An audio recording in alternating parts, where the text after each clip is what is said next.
Commitment ఇచ్చిన వారికి వాళ్ళందరికీ కూడా అవకాశం ఉందని చెప్పి వారు చెప్పడం జరిగింది. వారు కూడా ఇదే చెప్పినారు. కాంగ్రెస్ పార్టీని బలపరిచేది అవసరం ఉంది. వచ్చే కార్పొరేషన్ ఇంకా లోకల్ బాడీ ఎలక్షన్లలో కూడా కాంగ్రెస్ పార్టీ మంచి రిజల్ట్స్ తీసుకొచ్చే అవసరం ఉంది. మీరందరూ కూడా గట్టిగా పనిచేయాలి, పార్టీని ఇంకా ఎక్కువ బలోపేతం చేస్తే బాగుంటుందని చెప్పి వాళ్ళిద్దరు కూడా అడ్వైజ్ ఇవ్వడం జరిగింది. ప్రత్యేకంగా మల్లికార్జున్ ఖర్గే గారు, వారికి తెలంగాణ మీద మొత్తం అవగాహన ఉంది. వారు ఇదే చెప్పినారు, ఎక్కడెక్కడ ఏ కోణంలో పార్టీ ఇంకెక్కువ పనిచేయాలి, ఎట్లా పార్టీని ముందుకు తీసుకెళ్ళటానికి అందరు కూడా యునైటెడ్గా కలిసి పనిచేసి మనకు ఏ పార్టీని ఏదైతే వచ్చే ఎలక్షన్లలో ఎట్లా గెలవాలని చెప్పి మీరందరూ కూడా పనిచేయాలని చెప్పి వారు ఆదేశాలు ఇవ్వడం జరిగింది. వారికి ప్రత్యేకంగా, ఎందుకంటే ఖర్గే గారు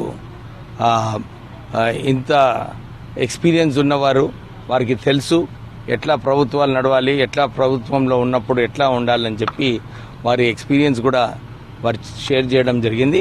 సో చాలా మంచి మీటింగ్స్ ఈరోజు ఇద్దరిని కలవడంలో జరగడం జరిగింది. సోనియా గాంధీ గారిని రాహుల్ గాంధీ కలిసే ప్రయత్నం చేస్తున్నారా? అంటే ఇప్పుడు ఏం లేదు, నెక్స్ట్ టైం వచ్చినప్పుడు వారిని కూడా కలవడానికే ప్రయత్నం చేస్తాం. ఓకే,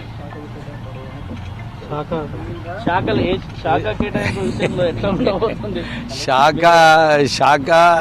ప్రెరాగేటివ్ ముఖ్యమంత్రిది ప్రెరాగేటివ్. వారు ఏ శాఖ ఇస్తారు ఏంటి చేసేది ముఖ్యమంత్రి గారు. సో వారు ఏది నిర్ణయించుకుంటే అది చేయవచ్చు. ఎందుకంటే మా నాన్నగారు కాకా వెంకటస్వామి గారు యూనియన్ మినిస్టర్ ఉన్నప్పుడు అప్పుడు ఆ రోజులలో వారికి రూరల్ డెవలప్మెంట్ ఇవ్వడం జరిగింది. అందరు అనుకున్నారు, అరే రూరల్ డెవలప్మెంట్ చిన్న పోర్ట్ఫోలియో, 5,000 కోట్ల బడ్జెట్ ఏముంటుంది దీంట్లో అని చెప్పి ఆ రోజులలో మాట్లాడుకోవడం జరిగింది. కానీ కాకా వెంకటస్వామి గారు రూరల్ డెవలప్మెంట్ బడ్జెట్నే 5,000 కోట్ల నుంచి 25,000 కోట్ల రూపాయలు ఆ రోజులలో బడ్జెట్ తేవడంలో సక్సెస్ఫుల్ అయినారు. దాని తర్వాత వారి కాన్సెప్ట్ ఏదైతే ఉండేనో రూరల్ డెవలప్మెంట్లో, అప్పుడు రాజీవ్ గాంధీ గారు ఏదైతే పంచాయత్ యాక్ట్లో మార్పులు తేవాలి, రిజర్వేషన్స్ బీసీస్కి తేవాలని చెప్పి ఆ రోజులలో వారు ఆ బిల్ని కూడా పైలట్ చేసి పార్లమెంట్లో పాస్ చేయడంలో కీలకమైన పాత్ర వేశారు. తర్వాత వారు లేబర్ మంత్రిగా ఉన్నప్పుడు పెన్షన్ స్కీమ్ ప్రైవేట్ సెక్టర్లో కోల్ మైనింగ్ వర్కర్స్కి పెన్షన్ ఇప్పించడంలో, అంటే ఎక్కడ ఉన్నా కానీ ఒక మంచి అవకాశం ఉంటుంది, ప్రజలకు పనిచేయడానికి అవకాశం ఉంటుంది. సో వారు ఆ పెన్షన్ స్కీమ్ తీసుకొచ్చి ఈరోజు కూడా అందరూ కాకా పెన్షన్ అని చెప్పి గుర్తించుకుంటారు.